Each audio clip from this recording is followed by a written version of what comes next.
కానీ మీరు కూడా నన్ను అనుమానిస్తే? నా అనుమానానికి అర్థం ఉంది. నేను నిందించడానికి నిజమైన కారణం ఉంది. కట్టుకున్న పెళ్ళాం పరాయవాడితో రాత్రంతా గడిపిందంటే దేవుడైనా సరే అనుమానించి తీరుతాడు. నేను ప్రేమ నాటకం ఆడమంటే నువ్వు నా కళ్ళు కప్పి నీకు నచ్చిన మనిషితో నీ ఇష్టం వచ్చినట్టు నాటకాలు ఆడతావా? ఏమండి, మీకు చేతులెత్తి దండం పెడతాను, నన్నంతతో మాట్లాడకండి. నేను నిజంగా నువ్వు ఆ రాత్రి ఏ తప్పు చేయని దానివైతే మర్నాడు ఉదయం నాకు అబద్ధం చెప్పుండేదానివే కాదు. ఇంతకాలం మన ఇద్దరం ఆలుమగలు కానట్టుగా నటించాం. ఈ క్షణం నుంచి ఆ నటనే నిజం చేసి ఆలుమగలు కాకుండానే ఉండిపోతాం. నేను చెప్పేది వినండి. నిజంగా నేనే తప్పు చేయలేదు. నా మాట నమ్మండి. ఏమండి?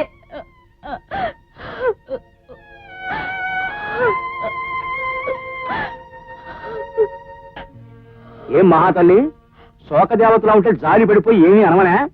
చేసిన నిర్వాహకం చాలు, బయటికి రాడు. మావయ్య గారు బాబాయ్ గారు అంటూ మా పరువు తీయాలని చూడకు. అసలు మిమ్మల్ని అనాలి. ఆడపిల్ల కనిపించగానే పరవశించిపోయి నాకు తెలియకుండానే ఇల్లు అద్దెకిచ్చారు. ఇప్పుడు ఎవడ గారు వాళ్ళతోనూ వీళ్ళతోనూ రాత్రులు తిరిగి ఏమిటి? నేనే తప్పు చేయలేదు. లేకపోతే చేశానంటావేంటి మహాతల్లి? నువ్వు ఇంట్లో ఉంటే ఊర్లో ఉన్న కుర్రబెదలందరూ వచ్చి ఇక్కడ తిష్టేస్తారు. దయచే తల్లి. అది కదండి. చూడమ్మా, ఇంక మాట్లాడనవసరం, వెంటనే ఖాళీ చెయ్యి. నేను చెప్పేది వినండి. నాకు పెళ్ళయింది. మా ఆయన ఇదిగోమ్మా, నీకు పెళ్లి అయ్యిందో లేదో, మీ ఆయన ఉన్నాడో ఊడాడో మాకు అనవసరం. నువ్వు కష్టం పెట్టినాడు. ఈవిడ మాట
జానకి.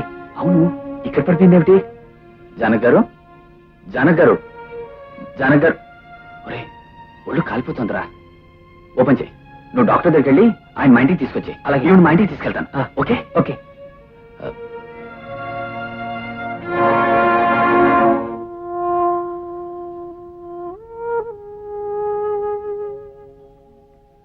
మెంటల్ స్ట్రెయిన్ వల్ల టెంపరేచర్ పెరిగింది. మరేం పర్వాలేదు. 2-3 గంటల్లో జ్వరం తగ్గి కళ్ళు తెరుస్తారు. టాబ్లెట్స్ రాసిస్తాను, వాడండి.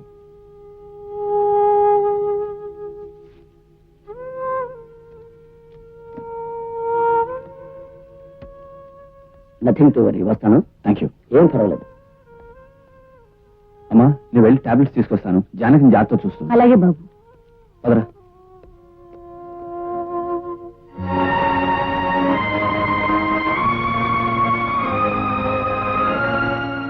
ఏమిటి రాంబాబు, మీరు భార్యాభర్తలా?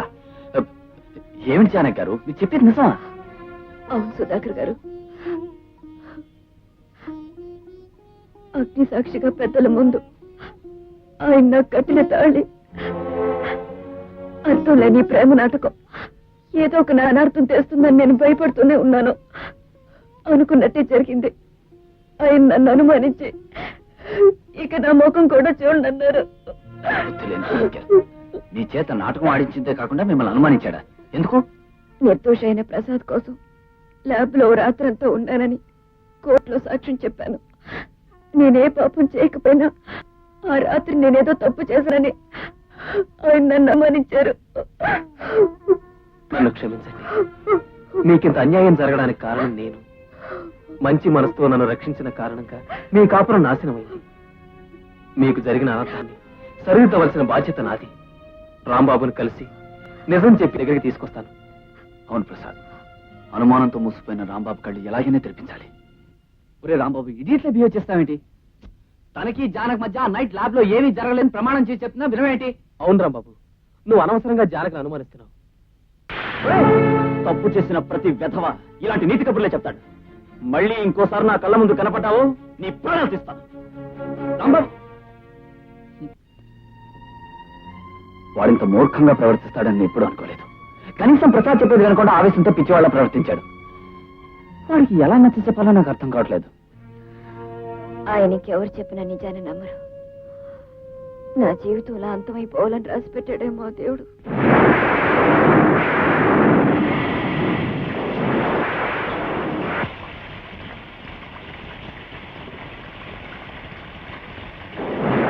రాంబాబు గారు, రాంబాబు గారు, ఎవరు?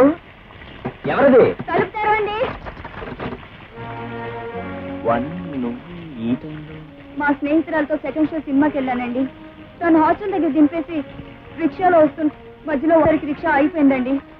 ఇంతలో ఎవరో 4 రౌడీ వదలు నన్ను చుట్టుముట్టి అల్లరి చేయబోయారు. వాళ్ళు తప్పించుకుని వస్తుంటే వెంటపడ్డారండి. ఇక్కడ దాకా రావడంతో మీ ఇల్లు గుర్తొచ్చి భయపడి పారిపోయి వచ్చేసానండి. నువ్వు లోపలికి రావాణి. ఆడు ఒంటరిగా కనిపిస్తే చాలు, ఒళ్ళుపై తెలీదు. వాన్లో ఇంటికి ఎలా వెళ్లాలో తెలియడం లేదు. ఈ టైంలో ఆటోలు రిక్షాలు దొరకవు. ఒకవేళ దొరికినా ఈ టైంలో నువ్వు వెళ్ళడం చాలా ప్రమాదం. పోలే పంచే, ఈ రాత్రికి ఇక్కడే పడుకుని పొద్దునే వెళ్ళు. అరే, పూర్తిగా తెలిసిపోయావు. కొన్ని టవల్ తీసుకొస్తాను. ఇదిగోండి. థ్యాంక్స్ అండి.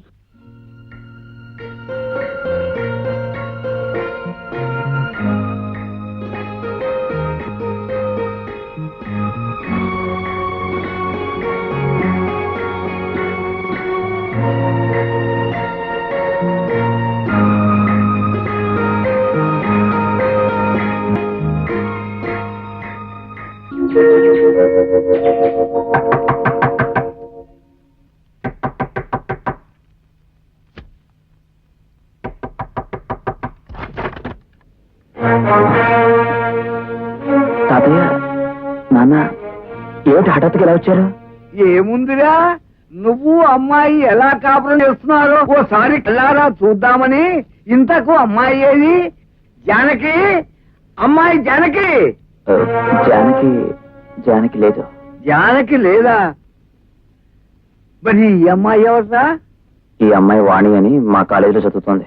జానకి లేకపోవడం ఏమిటి? మరో అమ్మాయి నీ గదిలో ఉండటం ఏమిటి? ఏమిట్రా ఇదంతా? ఏముంది, జానకి వెళ్ళిపోయింది. రాత్రి వాన వచ్చినప్పుడు ఈ అమ్మాయి వచ్చింది. ఏమిటో నీ అర్థం లేని వాగుడు. జానకి ఇంట్లో లేకుండా చూసి ఆ అమ్మాయితో కాపురం పెట్టావా? అమ్మాయి లేకుండా రాత్రి అంతా ఆ పిల్ల మనవాడు తలుపులు వేసుకుని లోపల ఉన్నారంటే కాపురం నడిపినట్లే. మధ్య లేకుండా మాట్లాడుకో. వాన్లో చిక్కుకుని రౌడీల కారణంగా తప్పనిసరి ఇక్కడికి వచ్చే అమ్మాయికి తలరాసుకోవడానికి కాస్త చోటు నోటికొచ్చినట్టు నింద వేస్తారేమిటి? అంటే రాత్రి అంతా ఇద్దరు ఒక గదిలో ఉన్నప్పటికీ ఇద్దరి మధ్య ఏం జరగలేదంటావు? దైవ సాక్షిగా చెప్తున్నాను, మా ఇద్దరి మధ్య ఏ తప్పు ఏ పాపం జరగలేదు. అయినా తప్పనిసరిగా ఓ కప్పు కింద ఆడది మగాడు తలదాచుకున్నంత మాత్రాన వాళ్ళిద్దరి మధ్య తప్పుడు సంబంధం ఉందని అనేటివేనా? ఏరా, తప్పంటావా? మరి నువ్వు ఆ తప్పు ఎందుకు చేసావురా జానకి విషయంలో? నాన్న, ఏమిటి మీరనేది? అదేరా, నువ్వు పరాయి పిల్లతో ఒక రాత్రి ఏకాంతంగా పవిత్రంగా గడిపినట్టే జానకి కూడా తప్పనిసరి పరాయి వాడితో ఏ తప్పు చేయకుండా ఒక రాత్రి గడిపుండొచ్చుగా. జానకి ఆ వేళ తప్పు చేసింది. అలాగే రాత్రి నువ్వు తప్పు చేసి ఉండొచ్చుగా. లేదు, నేనే తప్పు చేయలేదు. కావాలంటే వాణిని అడగండి. జానకితో ఉన్న ప్రసాద్ చెప్పిన మాటలు నువ్వు నమ్మనప్పుడు నీతో గడిపిన ఈ అమ్మాయి మాటలు మేమెందుకు నమ్మాలరా? నాన్న, ఎందుకురా అరుస్తావు? తాళిగట్టి పెళ్లాడిన భార్యని పరాయి మనుషుల నాటకం మొండితనం చేసింది నువ్వు. ఆడపిల్లగా ఆ పిల్ల ఎన్ని ఇబ్బందులు పడుతున్నా నాటకం మాత్రం సాగించాలి అని మొండి పట్టింది నువ్వు. కర్మగాలి ఆ పిల్ల ఒక రాత్రి ఏ చిక్కుల్లోనో చిక్కుకుంటే నిందల మోపి ఇంట్లోంచి బయటికి గంటింది నువ్వు. ఒరేయ్, జానకి అని పేరు పెట్టుకున్నందుకు నిజంగానే భర్తతో నిందల మోపబడి బయటికి గంటబడిందిరా అమాయకురాలు. నువ్వు పరాయి అమ్మాయితో ఉండటం, పైగా ఏ తప్పు చేయలేదని నువ్వు చెప్పడం మేమందరం నమ్మాలి. మరి జానకి చెప్పిన మాట నువ్వెందుకు నమ్మలేదురా? ఏరా, మగాడివైన నీ మాట నిజమైనప్పుడు ఆడపిల్ల ఆ అమ్మాయి మాట నిజమెందుకు కాకూడదురా? ఏ ఇద్దరి మధ్య బంధమైనా 10 కాలాల పాటు బంగారంలా ఉండాలి అంటే కావాల్సింది ఒకళ్ళ మీద ఒకరికి నమ్మకం రా. ఉదయాన్నే ఆఫీసుకు వెళ్లి సాయంత్రం ఇంటికి వచ్చిన భర్త ఇంటి దగ్గర ఒంటరిగా ఉన్న భార్యను అనుమానించిన, ఆఫీసులో ఉన్న భర్తను భార్య అనుమానించిన ఈ లోకంలో కాపురాలు నిలబడవురా. మనసు ఉన్న తర్వాత మనిషిని మనిషే నమ్మలేకపోతే అంతకంటే దురదృష్టం, దౌర్భాగ్యం మరొకటి లేదు. బాబు, ఆ రోజు నేను చెప్తుంటే కూడా నా మాట వినలేదు. నేను దుర్బుద్ధితో అనుకున్న పనికి నా దగ్గర డబ్బులు తీసుకుని నాకు సహాయపడిన ఈ ప్యూన్ గాడి మాట నా విను. చెప్పు. అవును రాంబాబు గారు, నన్ను మన్నించండి. ఆ రోజు ఆ అమ్మ బయటికి రాకుండా ల్యాబ్ తలుపులు గడిపెట్టింది నేనే. ఆ రాత్రిపూట ఎప్పుడు ఏం గొడవ జరిగిపోద్దో అని అద్దం నుంచి చూస్తూనే ఉన్నాను. ఆ అమ్మ ఈయన గారిని దగ్గరికి రానియకుండా యాసిడ్స్ చేతితో పట్టు కూర్చుంది బాబు. నేను తప్పు చేయాలనుకున్నా తను పవిత్రంగా ఉండి నా కళ్ళు తెరిపించింది. కోర్టుకొచ్చి నన్ను కాపాడింది. వయసులో చిన్నదైనా చేతులెత్తి దండం పెట్టవలసిన దేవత జానకి. పరిస్థితుల కారణంగా ఆడా మగ ఒక చోట ఉన్నంత మాత్రాన వాళ్ళు ఏం చేశారని, వాళ్ళ మధ్య పాపం జరిగిందని అనుకోవటం పొరపాటు. అది మీకు అర్థం కావాలనే మీ తాతగారి సలహా మీద రాత్రి నన్నెవరో తరిమినట్టుగా ఇక్కడికి వచ్చి నాటకం ఆడాను. రావుడు, అర్థం పర్థం లేని నాటకం ఆడి ఆ అమ్మాయిని అనవసరంగా ఇంట్లో తలగొచ్చావు. అసలు లెక్క ప్రకారం నీకు ఈ పాటి కళ్ళు పోయి ఉండాల్సిందే. ఏమయ్యా, నా కొంపలో ఉంటూ నాకే తిరుగుకుండా ఇంత నాటకం ఆడతావా? అసలు ఇంట్లోంచి వెళ్ళగొట్టాల్సింది నిన్నయ్యా. అక్కోయ్, బావ పొరపాటుని ఇంతకాలానికి మంచి మాట అన్నాడు. అవును రోయ్. కాసేపు పెద్ద నోరు మోస్తారా?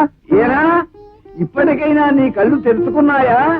దేవతల నెత్తిని పెట్టుకోవచ్చిన జానకిని నిందించడం తప్పని ఒప్పుకుంటావా? నిజమే తాతయ్య, నా మూర్ఖత్వంతో ఈ ప్రేమ నాటకం మొదలు పెట్టాను. నా తొందరపాటుతో జానకిని దూరం చేసుకున్నాను. నువ్వు మగాడిరా, తేలిగ్గా వదిలించేసుకుందాం అనుకోవచ్చు. కానీ తను అనుకోదు. ఎందుకని అడగవే? మెడలో నువ్వు గట్టిన తాళిబొట్టును ఉంచుకున్న ఆడది కాబట్టి. పక్కవాట సొంది నువ్వు చేసిన వెధవ పనికి సిగ్గే పడతావో, క్షమాపణ కోరుకుంటావో నీ ఇష్టం.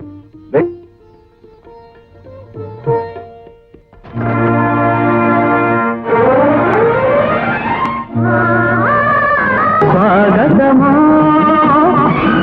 ప్రియ సంగమమో,